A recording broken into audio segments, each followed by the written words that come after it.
नमस्ते दोस्तों, हम अध्ययन कर रहे हैं मेवाड़ का इतिहास। मेवाड़ का इतिहास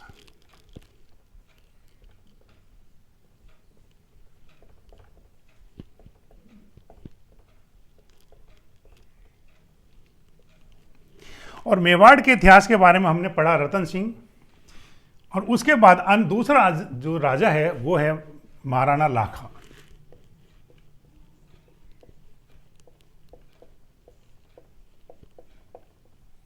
जिसको लक्ष्य सिंह भी कहा गया है। इसके बाद अध्ययन करेंगे मोकल के बारे में और महाराणा कुंभा के बारे में। तो देखिए वीडियो, और अच्छे लगे तो जरूर इसको लाइक करें, सब्सक्राइब करें।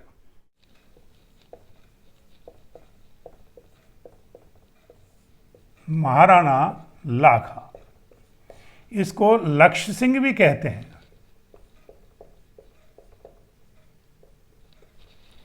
महाराणा लाखा को लक्ष्य सिंह भी कहते हैं। इनका जो शासन रहा 1382 ईस्वी से 1421 तक।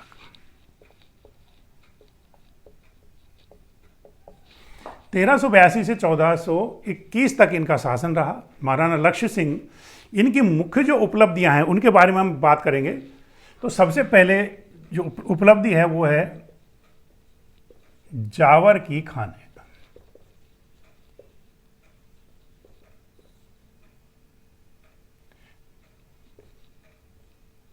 जावर की खानों की खोज,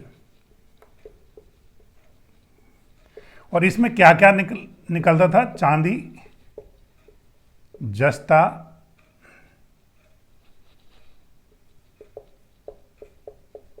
और सीसा, ये धातु निकाली जाती थी। दूसरी जो उपलब्धि है वो है पिछोला झील का निर्माण। पिछोला झील का निर्माण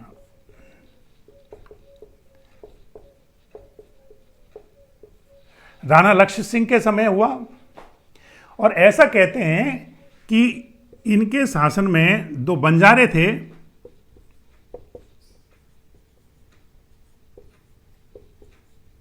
बिच्छूमार और चिड़ीमार।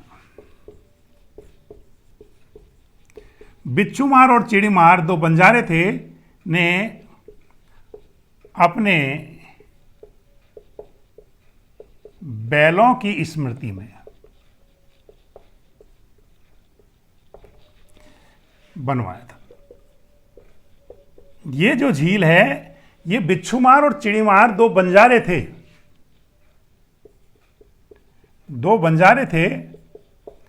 जिन्होंने पिछोला झील का निर्माण करवाया। इसके बाद राणा सांगा, राणा उदय सिंह, इन्होंने इनका जीर्णोद्धार भी करवाया था। एक विशेष घटना और है इनके समय की, कि मारवाड़ का शासक, मारवाड़ के जो राठौड़ शासक थे रनमल, इसकी जो बहन थी हंसाबाई,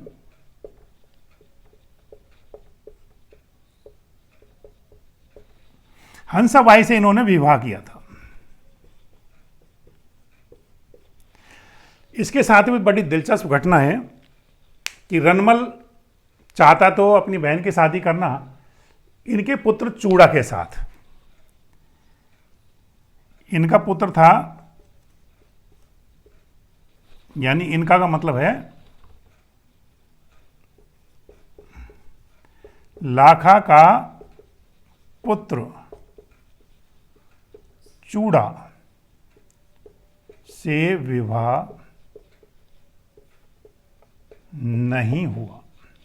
कोई भी परिस्थिति हो, लेकिन क्या हुआ कि लाखा का जो पुत्र था चूड़ा से हंसाबाई का विवाह नहीं हुआ।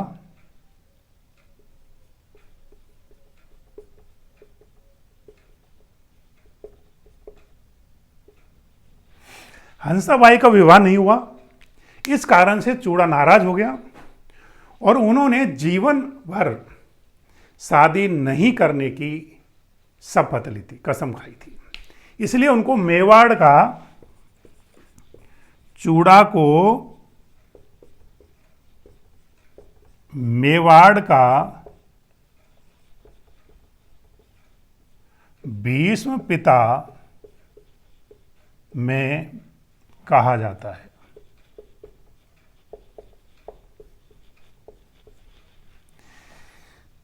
नंबर 2, क्योंकि नाराज होकर के ये मांडा चले गए थे, चूड़ा जो है माड़ा चला गया था, तो माड़ा जाने के कारण, चले जाने के कारण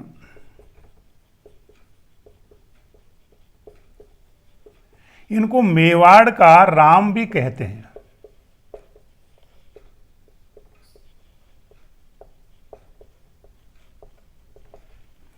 तो चूड़ा जो है, ये जो इनका पुत्र था, हंसाबाई के साथ शादी करना चाहता था, लेकिन हंसाबाई की शादी किसके साथ कर दी? चूड़ा के, लाखा के साथ। तो चूड़ा नाराज हो गया और माड़ा चला गया, इसलिए उनको, और उन्होंने शादी, जीवन भर शादी नहीं करने की कसम खाई थी, इसलिए उनको भीष्म पिता की संज्ञा दी गई है। और क्योंकि वो माड़ा चले गए वहां से छोड़ करके राज्य को, इसलिए उनको मेवाड़ का राम भी कहा जाता है। लेकिन एक शर्त और थी इसमें कि महाराणा लाखा ने जब हंसाबाई से शादी की थी, तो हंसाबाई ने कहा कि मेरा जो पुत्र होगा, ज्येष्ठ पुत्र जो होगा, वो शासक बनेगा, वो शासक बनेगा। यानी लाखा और हंसाबाई का पुत्र, क्या नाम था उसका? मोकल, शासक बनाया, उत्तराधिकारी बनाया, उत्तराधिकारी बना। तो ये प्रमुख घटनाएं इनके समय में रही थी। लाखा के साथ जो है, लाखा ने हंसाबाई के साथ शादी की थी। मोकल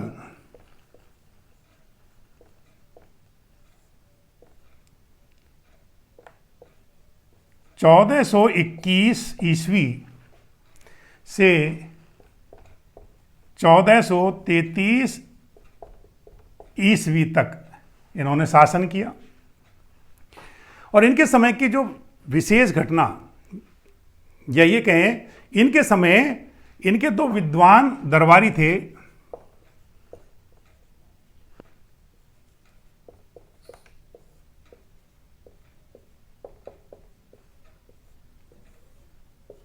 इनके विद्वान दरबारी थे योगेश्वर भट्ट,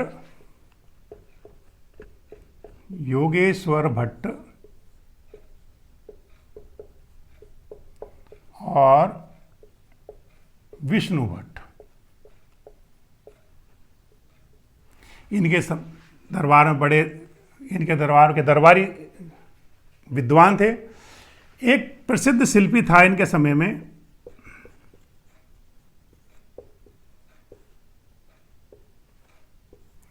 इनके समय में जो प्रसिद्ध शिल्पी थे वो थे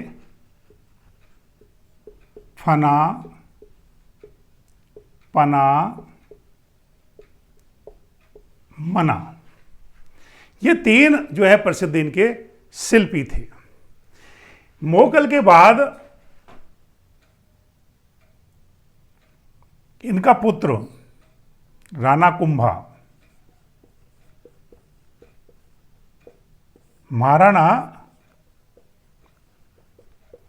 कुंभा मेवाड़ का शासक बना, जिन्होंने 1433 से 1468 ईस्वी तक शासन किया। ये मोकल के पुत्र थे।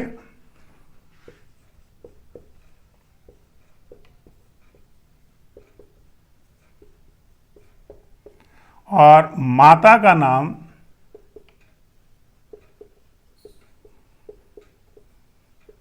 सौभाग्यवती था। माता का नाम क्या था? सौभाग्यवती था। तो मोकल के बाद उसका पुत्र कुंभा मेवाड़ का शासक बना, और इन्होंने 1433 से 1468 ईस्वी तक शासन किया। कुंभा के समय में जो मारवाड़ के शासक थे उनका जो प्रभाव था मेवाड़ के ऊपर, क्योंकि हंसाबाई मारवाड़ की थी, इसी वजह से मारवाड़ का पूरा प्रभुत्व जो है मेवाड़ पर था। और जैसे कुंभा शासक बना तो मेवाड़ पर राठौड़ों का प्रभाव समाप्त हो गया। दूसरा यह है कि इन्होंने स्थापत्य कला में बहुत सारे दुर्गों का निर्माण करवाया था। 35 साल की उम्र में ही इन्होंने 32 दुर्गों का निर्माण करवा दिया था। तो इनको स्थापत्य कला का जनक भी कहा जाता है, मेवाड़ की स्थापत्य कला का जनक भी कहा जाता है। अगला पॉइंट है, चित्तौड़गढ़ और कुंभलगढ़ को इन्होंने शक्ति का केंद्र बनाया। कुंभा ने पूरी शक्ति को यानी अपनी सैन्य शक्ति को बढ़ाया और कुंभलगढ़ और चित्तौड़ को अपनी सैन्य शक्ति का केंद्र बनाया था। एक इनके समय में विशेष जो घटना है, सारंगपुरा का युद्ध 1437 ईस्वी में हुआ। मालवा का शासक था महमूद खिलजी प्रथम, और वो बार बार परेशान कर रहा था कि हमने पढ़ा था पहले भी कि मालवा और मेवाड़ का संघर्ष शुरू हो गया था, लेकिन कुंभा के समय में महमूद खिलजी प्रथम ने की नज़रें मेवाड़ पर थी, लेकिन कुंभा बहुत शक्तिशाली था और उन्होंने क्या किया कि सारंगपुरा में मालवा के शासक महमूद खिलजी प्रथम को परास्त कर और उसको बंदी बना लिया। तो मालवा विजय के उपलक्ष्य में इन्होंने कीर्ति स्तंभ की स्थापना की थी।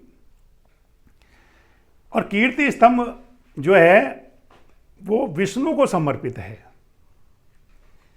कीर्ति स्तंभ को मूर्ति कला का विश्वकोश भी कहा जाता है। इसमें बहुत सारी मूर्तियां हैं, इसलिए इसको मूर्ति कला का विश्वकोश भी कहा जाए। अबुल फजल ने अकबरनामा में इसका कीर्ति स्तंभ का वर्णन भी किया है। 32 दुर्गों का निर्माता, और सभी दुर्गों में कुंभलगढ़ जो है सबसे प्रसिद्ध दुर्ग है। अब कुंभलगढ़ के अंदर एक लघु दुर्ग भी है जिसका नाम है कटारगढ़। एक छोटा दुर्ग है कटारगढ़, जिसके बारे में अबुल फजल ने कहा था कि ऊपर देखने पर, इसके ऊपर देखने पर सिर की पगड़ी भी गिर जाती है। इसके अलावा महाराणा कुंभा ने चित्तौड़ में कुंभा स्वामी, श्रृंगार चौरी जो कि जैन मंदिर हैं, रणकपुर के जैन मंदिर ये बनवाए थे। और इन रणकपुर के मंदिरों को धरणकसा नामक एक मंत्री की देखरेख में देपाक शिल्पी, जिस शिल्पी का नाम था देपाक नामक शिल्पी ने इनको बनाया था, रणकपुर के मंदिरों को। ये जैन मंदिर हैं। इसके अलावा कुंभा को वेदों का ज्ञाता कहा जाता है। ये एक लिंग महामात्य में उल्लेख मिलता है इसका। एक लिंग महामात्य जो कान्हा व्यास द्वारा लिखी गई है, लेकिन इसका प्रथम भाग जो है वो कुंभा ने लिखा था और अंतिम भाग जो था यानी उसको पूरा किया था कान्हा व्यास ने। कीर्ति स्तंभ में कुछ ग्रंथों का, जो संगीत ग्रंथ हैं, उनका वर्णन मिलता है। कुंभा ने जिनकी रचना की थी, संगीत राज, संगीत मीमांसा, सूड प्रबंध। कुंभा को वीणा बजाने में भी निपुण बताया जाता है। इसके अलावा इसके दरबार में जो मेन दरबारी वास्तुकार थे वो थे जैता, नापा, पूमा और पुंजा। ये इसके दरबारी वास्तुकार थे। कुछ इसके विद्वान और थे, कवि अत्रि, महेश, जिन्होंने कीर्ति स्तंभ प्रशस्ति की रचना की थी। कीर्ति स्तंभ के एक भाग में, नीचे भाग में एक प्रशस्ति की रचना की थी जो संस्कृत में है। वो उसके वास्तुकार हैं, उसके लेखक हैं अत्रि और महेश। तो इसके बाद है कुंभा की उपलब्धियां।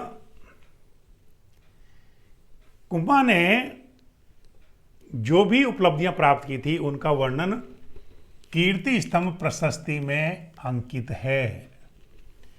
कीर्ति स्तंभ प्रशस्ति में कुंभा की जो सारी उपलब्धियां हैं वो अंकित हैं। कौन कौन सी उपलब्धियां प्राप्त की थी? अभिनव भट्टाचार्य, यानी संगीत प्रेमी होने की वजह से इनको अभिनव भट्टाचार्य कहा गया है। हिंदू सुल्तान, यानी महान हिंदू शासक। हाल गुरु, गिरी के स्वामी होने की वजह से। रासो राणा, विद्वानों का आश्रयदाता। छाप गुरु, छापामार युद्ध में प्रवीण होने के कारण इनको इस तरह की उपाधियां कीर्ति स्तंभ में दी गई हैं।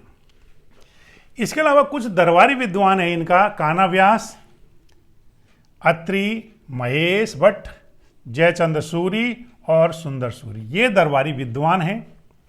प्रसिद्ध शिल्पी था इनका मंडन, सोमदेव सूरी या सोम सूरी, ये इनके शिल्पी थे। अब जो मंडन है इसने कुछ ग्रंथों की रचना की थी, और उन ग्रंथों में कौन कौन से ग्रंथ हैं? राजवल्लभ जो शिल्प से संबंधित है, रूपमंडल जो मूर्तिकला से संबंधित है, कोदंड मंडन जो धनुष विद्या से संबंधित है, प्रसाद मंडन जो भवन निर्माण से संबंधित है, वैद्य मंडन, सगुन मंडन और वास्तु मंडन कुछ अन्य ग्रंथ इनके द्वारा रचे गए थे। इसके बाद इनका एक चित्रकला से संबंधित, चित्रकला में भी इनका बहुत, चित्रकला में भी इनका बड़ा योगदान रहा है। चित्रकला में इनके गुरु थे जैनाचार्य हीराचंद। इसी तरह से संगीत गुरु इनके थे जो थे सारंग व्यास, और जो सारंग व्यास है इन्होंने एक लिंग महात्म्य का जो अंतिम भाग है वो लिखा। कान्हा व्यास और कुंभा और संगीत गुरु सारंग व्यास, तीनों ने ही मिलकर के इसको लिखा है। गीत गोविंद, रसिक प्रिया, चंडी शतक, इन पर इन्होंने टीकाएं लिखी है। तो इसके बाद अब दूसरे शासक के बारे में पढ़ेंगे। देखते रहिए वीडियो। प्लीज़ अगर पसंद आ रहा तो लाइक करें, सब्सक्राइब करें। जय हिंद।